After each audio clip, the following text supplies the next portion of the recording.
Hi, I'm Dawn Kennedy again, here to talk to you about your bonus module, Managing the Finances when you're a multi-passionate entrepreneur. There are very specific challenges that comes when you have multiple things that you like to do. And I do work with a lot of entrepreneurs who have, multiple businesses and things. So I'm going to stop my recording here, or stop my video, sorry, so that we can really concentrate on the slides. And, there are a couple of things about this. We're going to have some rules, and then we're going to actually have some strategies. So go ahead and feel free to take notes on this. You can also refer back to this anytime you want to. And I also gave you a copy of the slides as a PDF. Download those slides and feel free to write all over them. All right, so I myself am a multi-passionate entrepreneur. Across businesses, I'm a teacher and a coach and a cheerleader. That is very true. I'm passionate about seeing other businesses succeed, giving them strategies and doing things in a way that supports longevity and protection. But each of my businesses is actually very different, and it has a very different audience. So if you're with me here inside Profit 101 or the other course, I want you to know I know you're here because I'm helping you as an entrepreneur. I also, though, tutor and coach non-traditional law students through the bar. A lot of people don't know that. I am an attorney, and I actually have been tutoring for about 7 years. And something I absolutely love to do. I love to see new non-traditional lawyers come out and support people in the legal field. And then I also still teach ballet, tap, and jazz 1 day a week. I've been teaching since forever. Since I was younger, I actually taught for tuition as a kid. Now I still do it. It is another passion of mine. But again, these are children. My oldest kids are, maybe 14, 15. So it is a completely different audience, and the way that I have to work with them is a little bit different. But here's the thing to know about me. I am passionate about each one of my ventures, just like I know that you're passionate about yours. And grab a cup of coffee. Let's take some you time right now. Let's master these finances as a multi-passionate. Make sure we don't make any mistakes, and that we are, dealing with the profitability across each one. All right, so who am I? I'm Dawn. I'm an attorney and a financial coach. I teach at the Bockwell here in Van Wert, Ohio. I used to be a former program manager and strategic planner, and I am the founder of the Breakthrough Number Approach. So quick story for me, again, being multi-passionate, I've actually run 2 businesses since 2013. Well, my husband and I had to close Unique Consulting after his accident, but at that same time, I was running an online, it was a magazine, an event, and consulting firm called At the Ready, and it was designed for supporting first responders and military, which is where I have a background. I have had multiple businesses at multiple times. Today, it is not unusual for me to have, 2 businesses running. It's kind of my MO. Now, what I am going to tell you about my story is these are systems that we started putting in place right away to keep everything separate.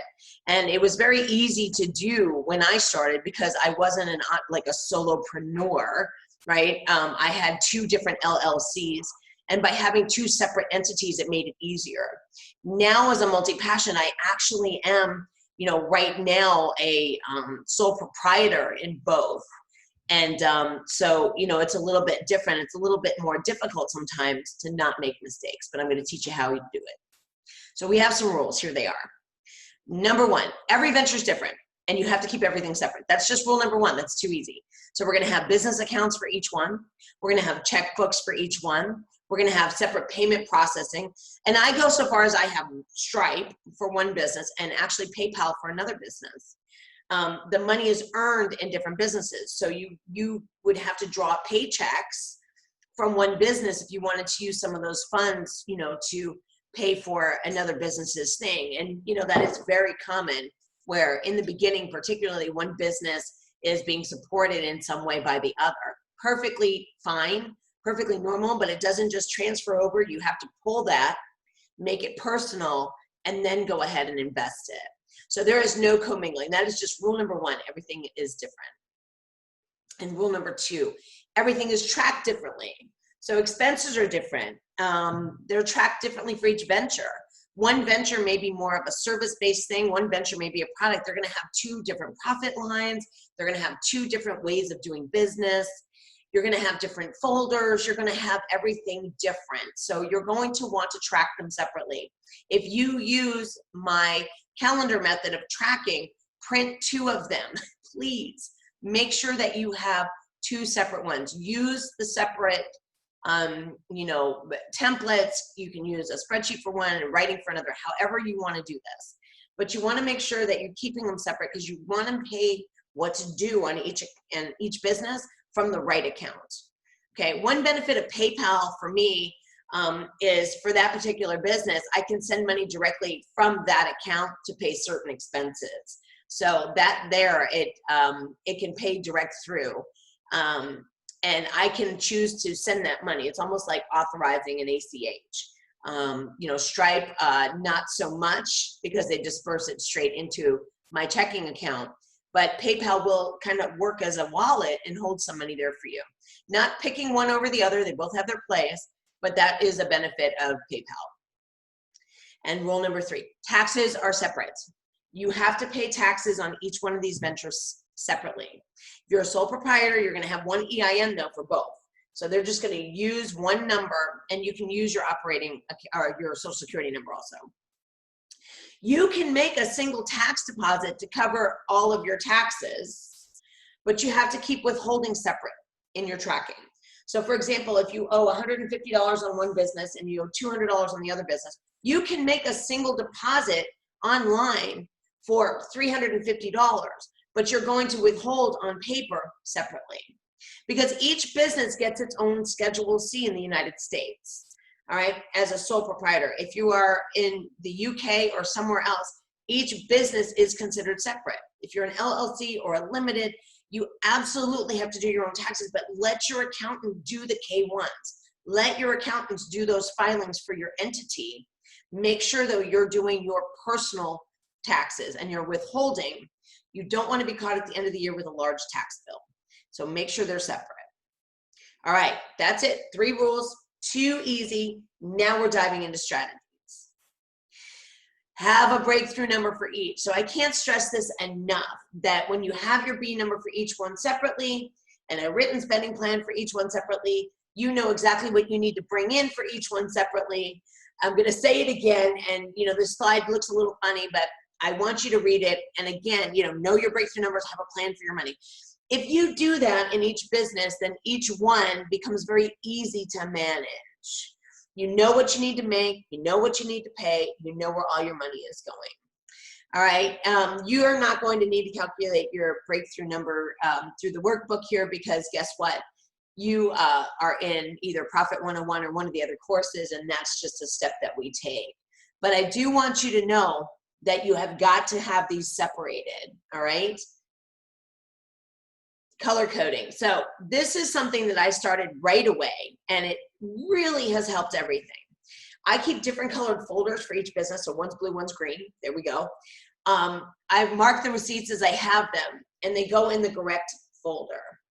I also go so far as to have 2 different checks. I have green and I have blue checks, and I have an icon in the corner. So one has one thing and one has another. So when I look at the check, I can double check and go, okay, this is the check for Entre Money Coach, or this is the check for Dragon Slayer Tutors. I can look at the icons and do that. Color coding keeps everything easy and organized. Remember, if we go back a couple slides, your taxes are separate. You have to file separate Schedule Cs or K-1s.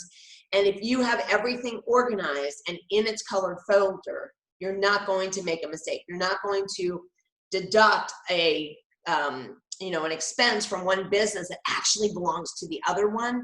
We just don't want to do that. So we're going to want to use some color coding.